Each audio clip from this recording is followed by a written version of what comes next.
everybody. Welcome to Brothers in Bourbon. I'm Kallan Wade and Chris Davis. We're here to talk about bourbon today. We're looking at Jefferson's. Don't really know anything about it. Just picked it up at the store this morning. So first time looking at the bottle. Bear with me.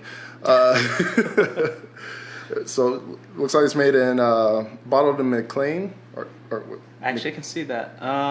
And bottled for McLean and Kine in Louisville, Kentucky.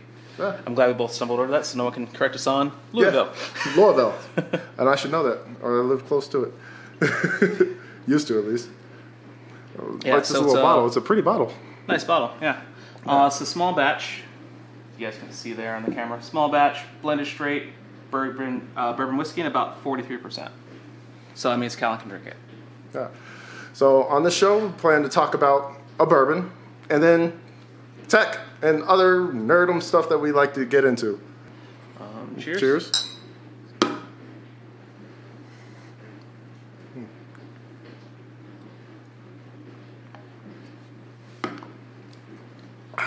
That's nice and light. Yeah, very light. Still tastes good too. Mm-hmm. Like it doesn't really pack a punch, and it's a 93 proof? No, sorry, proof, yes. 93 proof. Yeah, 41%.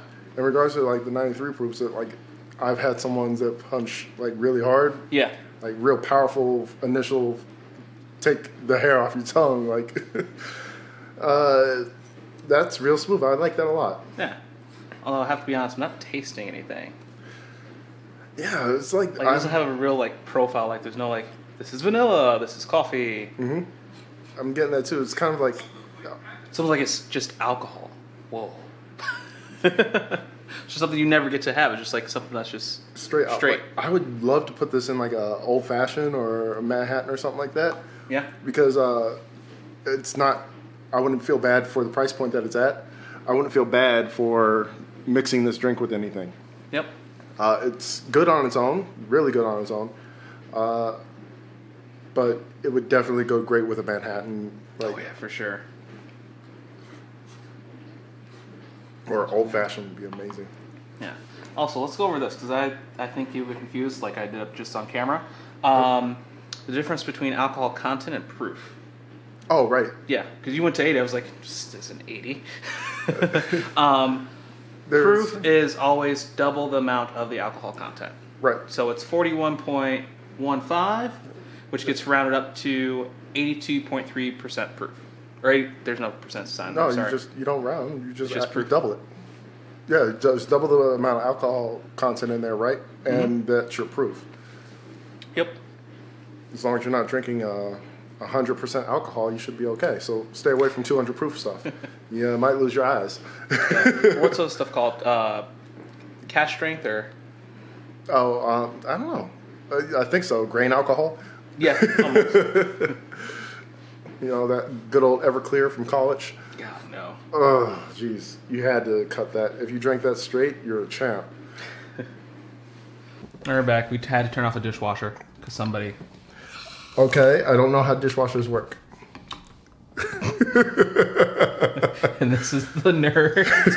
I'm kidding. Video. Words are things that people say sometimes. Yes. Okay, so let's talk cameras. I've had mine for a while, and you just bought yours. Yeah. So I went with a Panasonic Lumix G85. Right now I'm using. I'm not using the kit lens that came with it. I'm using the the 25 millimeter prime, and that's what you're reviewing this video on. Use the P word. Nice. Learned in there. I did a whole bunch of research before we actually started this channel. It took me about a week. Yeah. Done fairly well. Very well. Hey, he's helped me out a lot. Also learned about audio. So right here, it's just out of shot, we're using the Rode mic, the Pro. Yep. Just the first version. I hope it's out of the shot because we didn't check that. It should be. I checked it. Yeah, so I have just to set the level there, I have a Canon 5D Mark IV with a 18 to 35 2.8 flat. And it's the Mark III. Oh, yeah. I'm so jealous. So it's so worth it. I'm brand new to this gig, so I'm learning about it. And 10 years on my end, so Hey, I'm learning from one of the best. No, take that off camera. Cut that off. Hey, you have a lot more experience in this field than I do. So you were obsessing over a lens on what to get. Mm-hmm. You have the 24 prime 1.4? 25 millimeter prime. 25, okay. 25, 1.5. 1.7. So, wow, sorry. I need to write this down. 25 millimeter 1.7 f-stop. Okay. Prime lens. For a crop body. Yes, for the crop body. Okay, cool. It's a micro 4/3. Correct. Okay. You also have a zoom 18 to 35? No, the extended kit lens that comes with it, which is a 12 to 60 millimeter. Okay. That one has a f-stop of 3.5 to 5.6, I believe. Okay, cool. So when you're looking at camera lenses, there's really two different things that really make or break the lens, right? One is your zoom.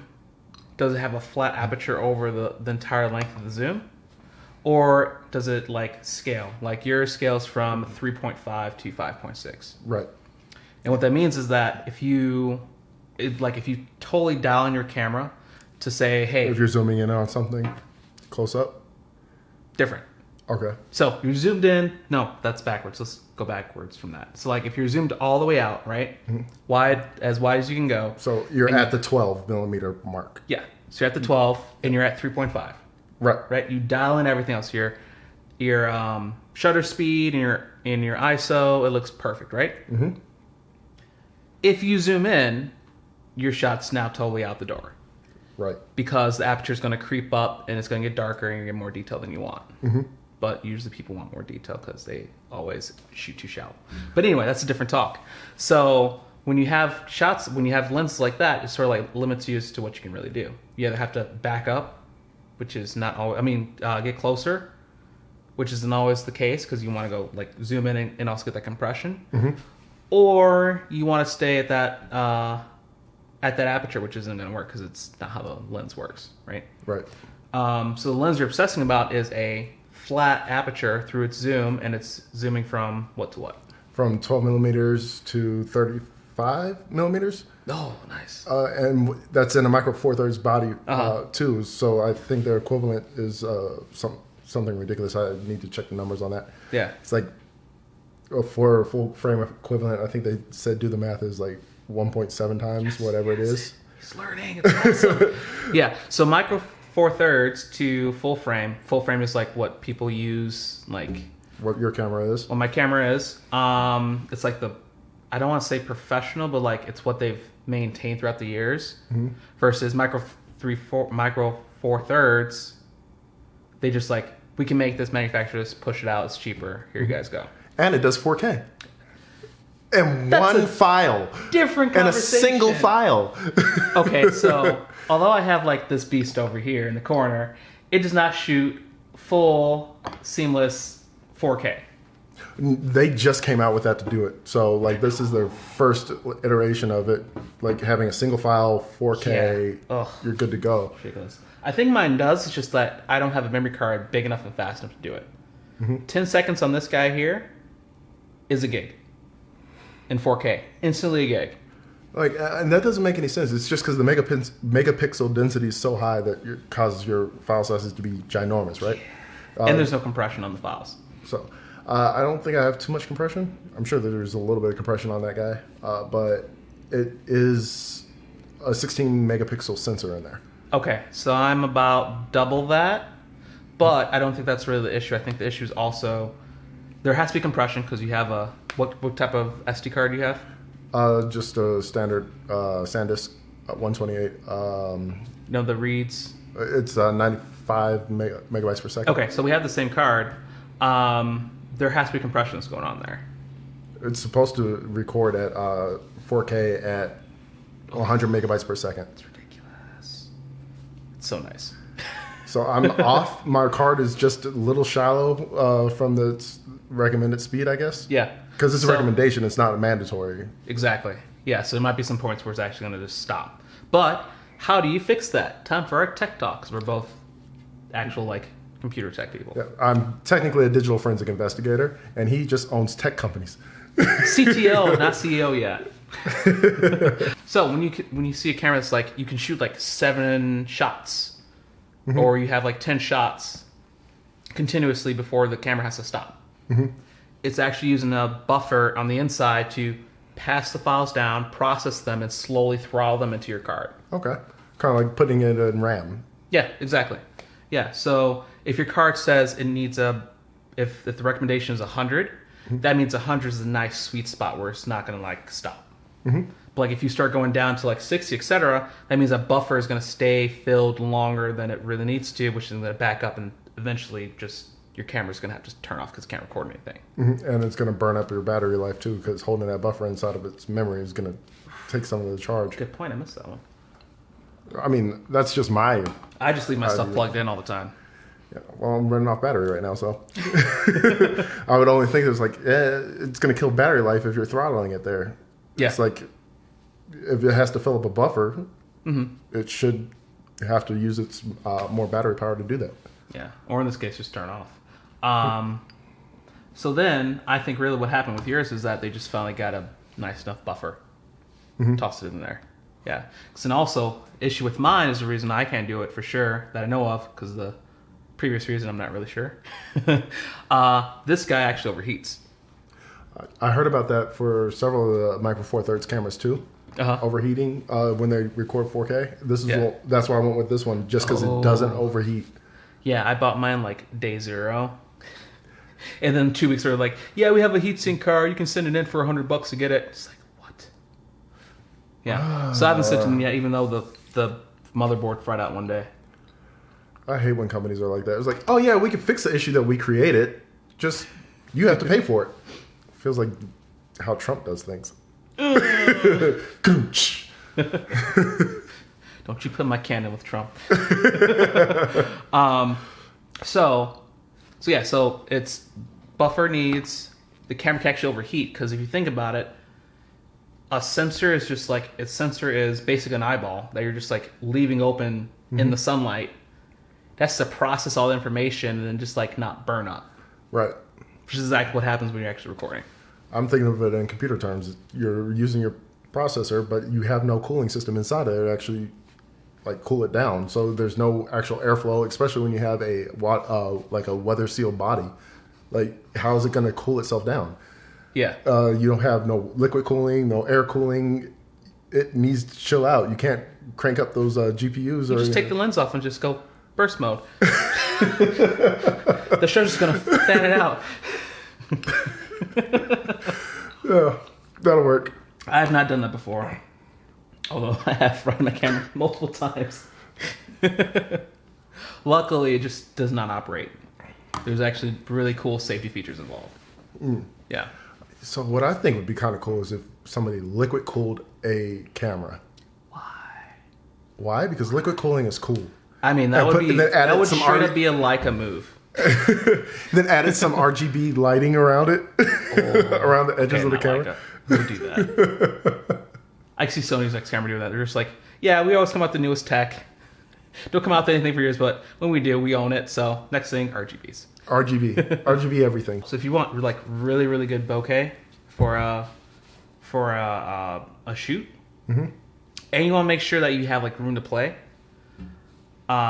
you want like high compression, which means a very like a high zoomed lens, like 50 to 100, etc. Those lenses, and then you just set the aperture for that. So I don't see myself taking too many like photos. Like I'll take them occasionally. What I want to do more or less is like produce more videos for YouTube and like actual videos. Maybe become an amateur filmmaker in my spare time. All like 5 minutes of it. So then you really need like a broad. I always say 3 lenses because that's where I've tried to go beyond that. Just landed on 3. If you have a really wide lens, that means that like you can handhold, you can shoot like how we're shooting here. You can see everything. Like I'm this close to this bottle, this cup. I see the entirety of the cup. Like you want cool shots like that. Right. However, the issue with that comes the fact that you don't have really good control over your like depth of field. Which is why I like the 25 millimeter because I can, as you see, we're recording with it right now. But if I bring the camera closer physically, I Yeah. get those nice, beautiful macro shots that like look like it should be a background wallpaper or something on standard Windows build. Yeah, but yours is a micro lens. We'll get to that in a second. So if I were to take my 50 and put it side by or put it like further back from yours so that we had the same frame, my 1.7 would look completely different from your 1.7. And that's because, Why is that?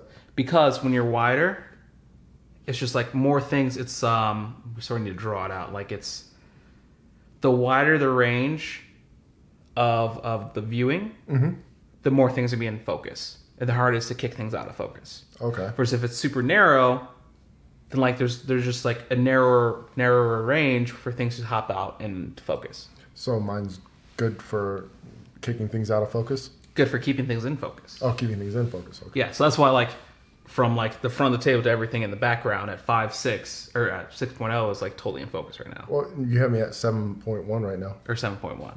Because it's daylight. We never shoot during the daytime. We never shoot during daytime, yeah. Yeah. Versus mine, sorry, I actually don't have it. If I were to do that with a 100, even at 7, it would just be like our heads are in focus and the rest would be like perfectly like bokeh'd out like you're looking for. Okay. Yeah. But then we also look like flat like a picture versus like this is like sort of like wide and picturesque. What I really want to do is like that those cinematic.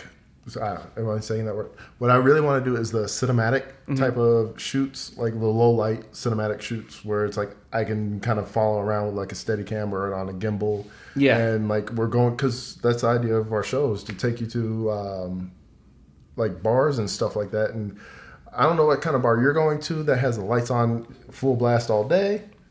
But I don't want to go to that bar. Yeah. So then, in your case, you want this wide lens with a very fast aperture. Right. So I want that's why I was looking at that 2.8 because that could be a nice. Hey, we're going into a bar to show people how to make the drinks, and the bartender wants to get an interview and all that other stuff.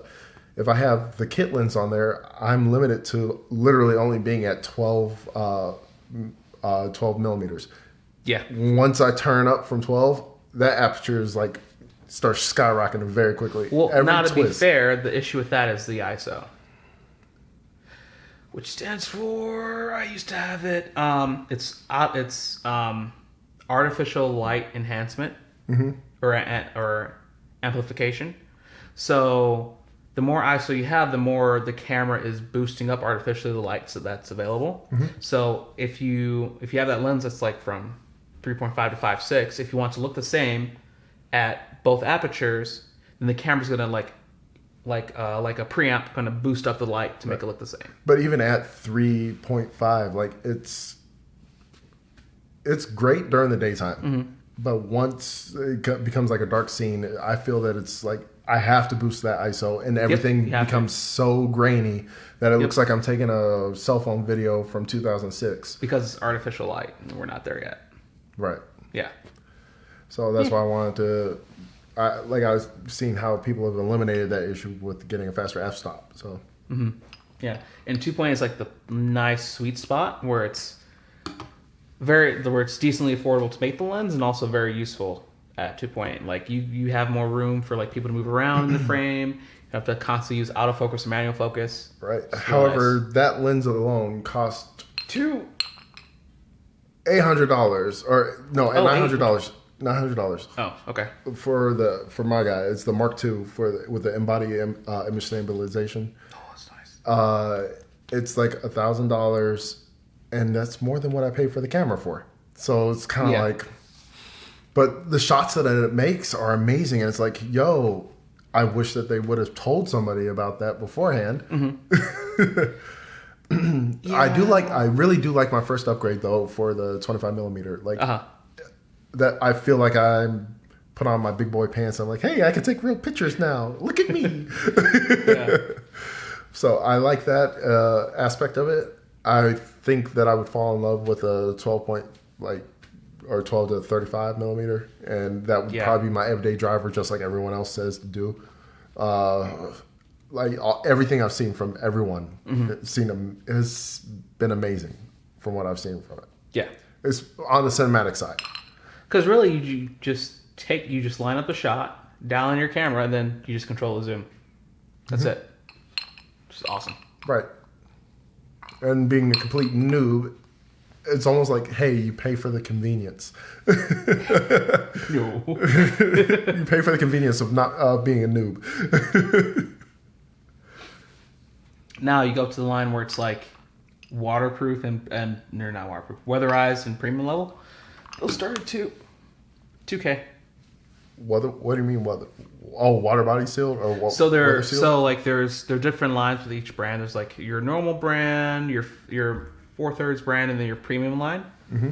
Premium line comes with like it should usually, there's some outliers in there, but there's usually just like a flat aperture, very very high end primes, but all of them are like weatherized.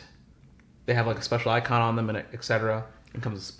I'm back. All right, so he's back. So he has the lens. It's a 12 to 60, right? So you get 2 more millimeters out of this guy. Mm-hmm. For the close-ups. For the close-ups. Or the completely zoomed out. But you're getting almost half of the potential zoom. Correct. So in this case, is that extra 2 millimeters worth it for you? As far as like you can get 2 extra millimeters zoom, like wideness out of this? Or do you want like twice the zooming capability?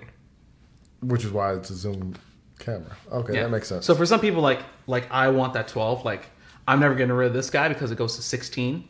Mm-hmm. Like even if I get a what's it called? Another one of these. Another example of a zoom is a 24-70 in the Nikon and Canon world in Sigma. That's a standard in Sony. Like I would not get that because I like 16. So the 16 to 20 range is so nice. Mm-hmm. I wouldn't get that now. I'd find other lenses to fit into that place. Okay. So if you like that extra 2 millimeters, although my example is like 4, mm-hmm. or sorry, it's actually 8. If you don't like that, if you want that extra room, go with this guy. Otherwise, keep this. So I'm keeping it. I mean, it came with it. Yeah. But my biggest issues for our show, we shoot in a lot of dark places. Mm-hmm. And that's going to be the idea behind it all is, hey, how much light can I get? So I need to find something with a very fast aperture. So that I've already noticed that the 3.5 aperture is not going to cut it. Yeah, it's not going to cut it. Yeah. So what I need is something like that, which is the 12 to 35 millimeter with the 2.8 aperture. Yep, 2.8 or faster. That's like that's the best way to roam into any place, actually. So they do have a 15 millimeter as well. That has a 1. Go for it. 15 what? 15 millimeter. That's not on this paper, but it has a 1.7 aperture as well. And I've seen some pretty good shots, like cinematic shots done with that. All I can see is the benefit of that lens is that we could bring the camera closer to our subjects. Yeah. Right? With a 15 millimeter, mm-hmm. I don't have to have my camera halfway across the room to take this shot. But it's nice and flat now with all the cool like things in focus. So you get the wider lens, and this one's wide too. You can bring it closer. You just have to dial in the focus just right. For the 15 millimeter. Yeah. But is that even, does it make any sense to actually do so mm-hmm. if I get the 12 to 35 millimeter one instead? I mean, my aperture, like that's a large gap in your aperture right there. Like, what is it? Yeah. 1.7, or sorry, 1.1 difference in f-stop? Yeah, that's a whole other thing that we should talk about. Yeah. Thanks, everyone, for watching the first episode of Brothers in Bourbon, Nerdom Edition. Don't forget to like, subscribe, and comment on all the cool things in the link below. And if you like what you saw, don't forget to hit subscribe on that button and the little bell icon next to it. Ring that too. It's our first episode, so it's not smooth. We'll get the hang of it eventually. Cool. And we're nerds. What do you expect? Yeah. I guess. Good enough. Guess that'll work. Cheers.